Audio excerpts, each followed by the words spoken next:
Buenas tardes. Vamos a referirnos ahora a requerimientos para los datos. Los primeros encuentros con los clientes se enfocan a capturar los requerimientos de alto nivel. Sin embargo, ya en las primeras sesiones de trabajo aparecen referencias más o menos explícitas a los datos. Una buena práctica es registrar estas referencias para retomarlas más adelante, sin perder en ese momento el propósito de concentrarse en los objetivos del negocio, la visión del producto y el alcance del proyecto. El diagrama de contexto, especificado en el documento de visión y alcance y acordado con los clientes en las primeras iteraciones, será más adelante un buen punto de partida para comenzar a concentrarse en los requerimientos para los datos. El diagrama de conceptos puede comenzar a elaborarse también junto con los requerimientos del negocio o luego de que se han establecido al menos los objetivos del negocio. Aunque el foco está en los requerimientos de alto nivel, los conceptos del negocio serán el origen de los requerimientos para los datos. También en las primeras iteraciones aparecen requerimientos asociados a atributos que son valiosos para clientes y usuarios y que por lo tanto deben ser considerados como características indispensables para la aceptación del producto.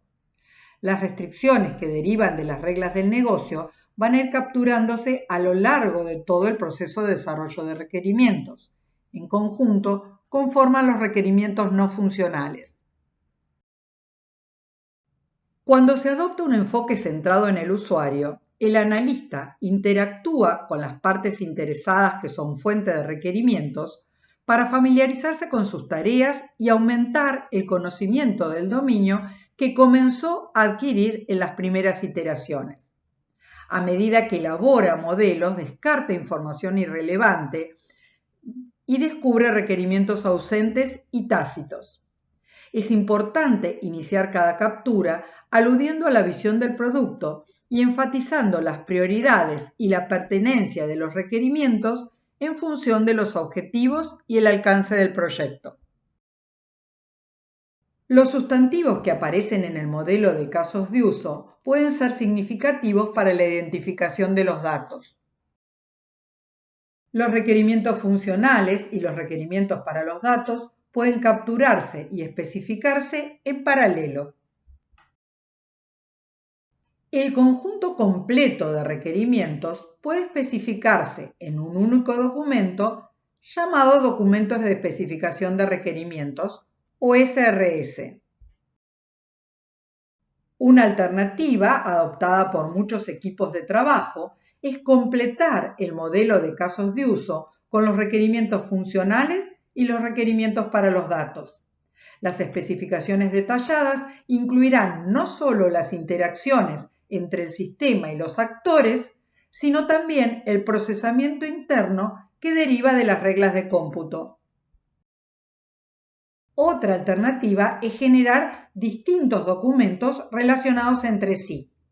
En cualquier caso, todos los participantes deben acordar estos documentos antes de avanzar en el proceso de desarrollo del sistema. El riesgo es que se produzca cierta redundancia y que la redundancia termine provocando inconsistencias, fundamentalmente cuando se generan cambios y algunos documentos se actualizan y otros no. Es fundamental lograr la consistencia entre las distintas especificaciones que conforman el modelo de análisis. Una ventaja al mantener el modelo de datos separado del resto de la documentación de requerimientos es que puede ir evolucionando a lo largo del proceso de desarrollo con las contribuciones de diferentes miembros del equipo. Así, el modelo de datos va a ir especificándose con distintos niveles de abstracción. El primer nivel es el modelo lógico de datos. Queda definido durante el desarrollo de requerimientos y forma parte del modelo de análisis. El modelo se refina en la etapa de diseño para obtener un modelo conceptual. Cuando hablamos de niveles de abstracción, es importante considerar si estamos hablando de abstracción para el usuario o abstracción para la computadora. El modelo lógico tiene un alto nivel de abstracción con respecto a la computadora, que en definitiva procesa ceros y unos.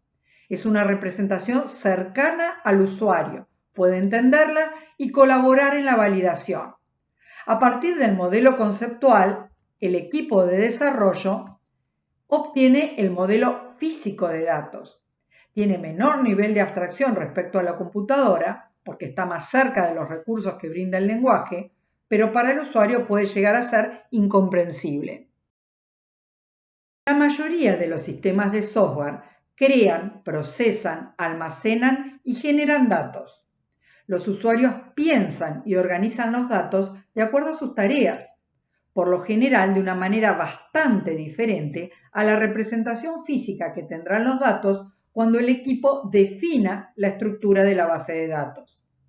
El modelo lógico se concentra exclusivamente en la perspectiva del usuario, en las entidades que son relevantes para el usuario. El analista no diseña la base de datos. Como hemos mencionado antes, en el desarrollo de un sistema de pequeña escala, y como sucedió durante muchos años, las tareas de análisis y diseño puede realizarlas un mismo profesional, pero está ocupando distintos roles y debe tener claro en qué etapa está trabajando cuando elabora un modelo.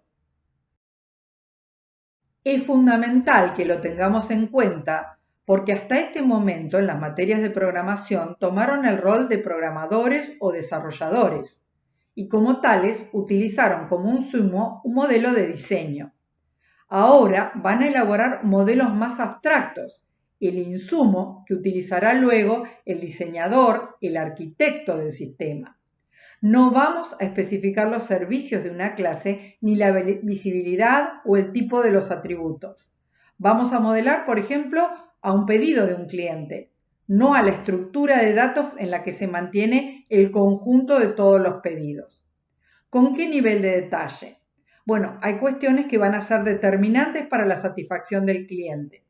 Si en una aplicación de comercio electrónico es indispensable que la cuenta del usuario quede asociada a diferentes direcciones de entrega, este requerimiento debe estar especificado en el modelo de datos.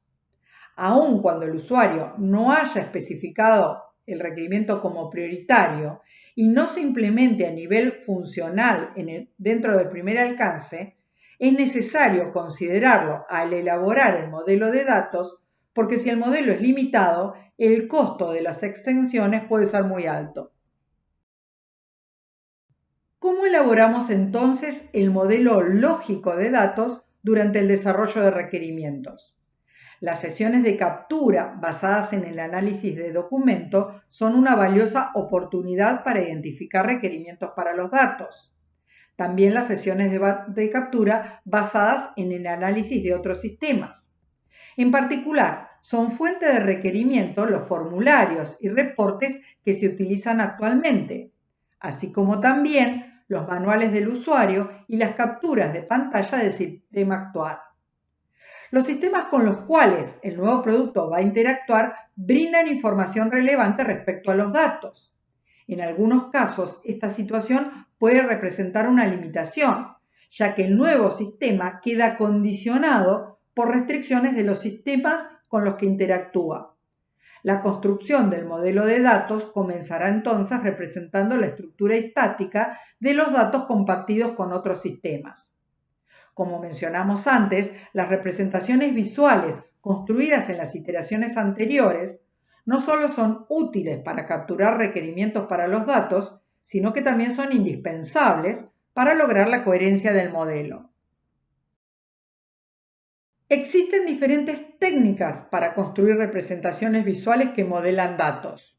Durante años, los diagramas de entidad-relación fueron la notación más utilizada. Permite construir representaciones fáciles de interpretar, de modo que pueden ser compartidas con el usuario durante la validación. No vamos a especificar el modelo de datos con esta técnica. Cuando se extendió el paradigma de programación orientada a objetos, UML pasó a ser la notación más utilizada. Elaboraremos modelos de datos usando diagramas de clases. El diccionario de datos es complementario a ambas técnicas. Los diagramas de flujo de datos y los diagramas de tablas de estados que ya hemos visto integran datos y comportamiento.